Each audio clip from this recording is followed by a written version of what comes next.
Hi, welcome back. I'm glad you're here. Today, I want to show you how I cut my length of fabric. Now, most patterns for quilting call for width of fabric cutting, which is selvage to selvage, but there is the occasional need and pattern to cut length of fabric. So I'd like to show you how I do that. But before I start, I did want to tell you I had hoped to post this video a little sooner, but I've been having a little bit of sadness over the last month. Over my lifetime, I've owned a lot of animals, a lot of horses, a lot of goats, cats, and even some sheep. And they've all been very special to me. But I was down to one cat. I took her to the vet at the end of April because I thought she was having a tooth problem, and we discovered she had cancer. Sadly, it was inoperable, and I did bring her home, and I got to love on her for about a month. And when she started to show signs of having real significant trouble eating and maybe even a little bit of pain, I took her to the vet. We had a nice long discussion and did the greatest kindness you can do for a pet, and that was to ease their pain. So if my eyes look a little puffy and I'm not quite my perky self, I hope you understand. With that said, I would like to show you again how I cut my length of fabric. This is also great if you have a quilt that you've done and you don't want to have any seams in your borders. You can do this if you have the fabric enough to do it. So I hope you enjoy this video and let me know what you think in the comments. With that said, let's get started. I did want to mention that I did make a couple of misspoken words in this video. Like I said, I'm not quite myself. And I referred to the mats as ruler a couple times. So I'd already made my cuts, and what I did, I slipped a video in there that shows where your fold needs to be lined up with your line on your mat. That's really, really very important. I'm sorry I misspoke on that. Like I said, I'm not quite myself, but I wanted to make sure that you knew that when you go to watch this video, that the fold is actually on the line of the mat, and that's really important. So thanks so much. So what I'm going to show you is how I cut my length of fabric on a table. In my studio, I have one of those husky work tables that's very long, but even so, I have to add an extra ruler to it when I do a very large piece. So the first thing I've done is, of course, starched and ironed my fabric. I've cut a very long piece, and what I've done is I've folded it in half and I've laid it out on my two mats. And with that said, because I'm using two mats, I took my ruler and I made sure that my lines on my mat squared up with my ruler and matched, because that will be important on your first cut. So I've got it laid out here. I've got my fold at this end, and my selvages are all matched up on the side here. And the first thing you want to do is you want to line up your folded edge on a line of your ruler. That's very important.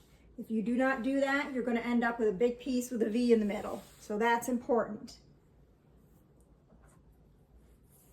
The next step that you're going to do is you're going to take your ruler and you want to line it up with your mat to cut off your selvage. Now, mine's hanging over here a little bit, so I'm actually going to go ahead and move it just a little bit for this first cut. So I'm just going to slide it over, and I'm going to make sure that everything is lined back up with that line. Smooth it out real good.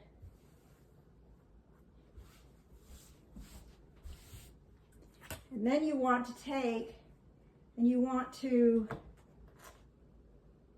use the lines that are on your mat. You do not want to cut with the selvage as your guide because it may not be completely even.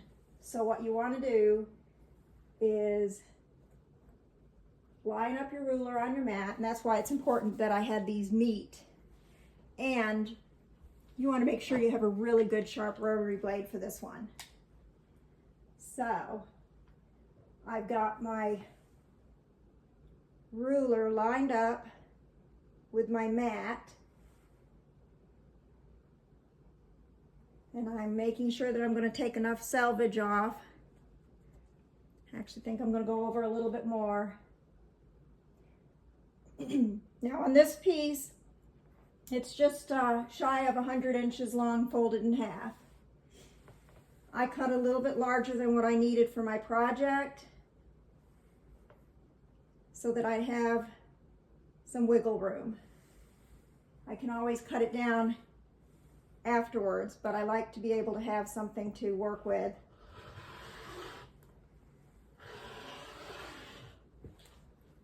Going through this, you don't want to come up short. So I've made my first cut, and I'm just going to carefully lift my ruler, making sure that I'm checking the lines, again, not going by the selvage.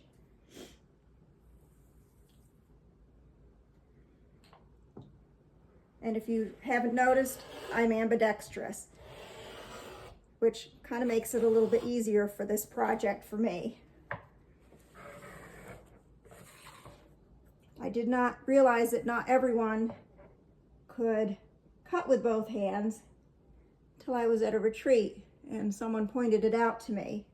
I just thought everybody could. So I apologize if I throw anybody off with my switching hands. So there we've made our first cut.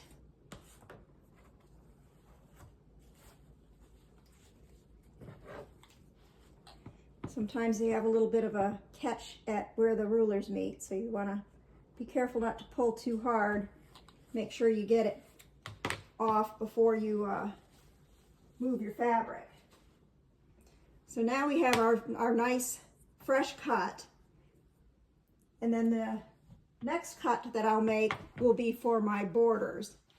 So depending on what size you need, depends on what size cut you'll want to make. I wanted to stop and show you. I referenced to the mat as a ruler. Before you make your first cut, what I'm talking about is you want to line up your folded edge very carefully with a line on your mat. I apologize, I said ruler. As I said in the beginning of the video, I'm not quite myself, and I just wanted to make sure you understood that the line that I'm lining up with is on the mat. Before you make your first cut, you want to make sure that you have it nice and straight on one of the lines on your mat.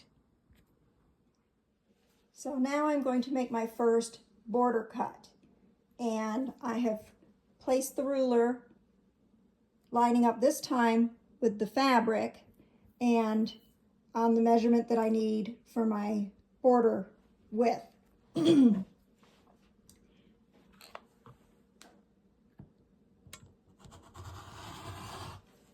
did notice in my previous cut that I referred to the mats as a ruler. But where these two mats meet, I do have a little bit of a bump, so I have to keep that in mind when I'm cutting.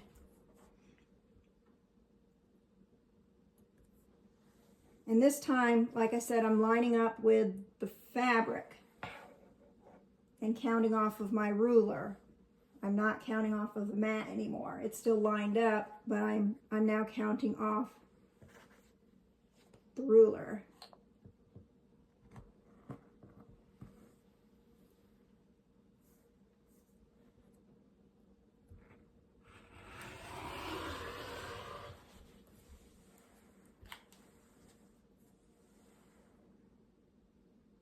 And this is really great for projects where you don't want that seam, like I said, And, oops, gotta work on that bump. If I had two mats that were the same size, I would not have a little bump. But I'm using my mat for my table downstairs and then my little mat that I sometimes travel with. So it has a little bit of a bump. There we go. So now I've made my cut, and as you can see, I have two very long pieces of fabric for borders that do not have a V in the middle.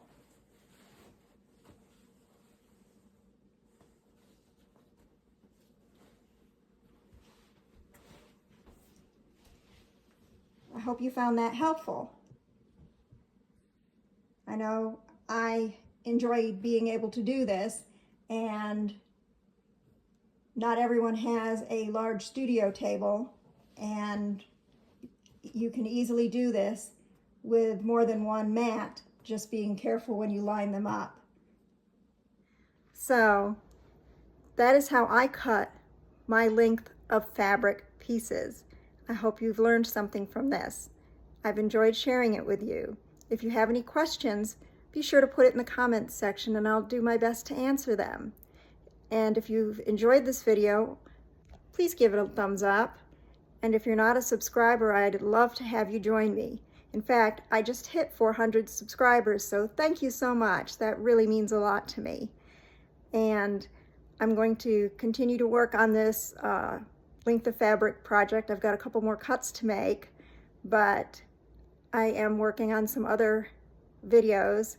I've got some Tilda series that I've been working on and needing to come out with.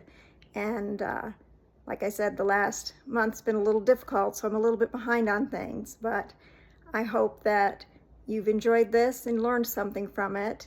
And I'm glad you joined me. Thanks so much. Bye-bye.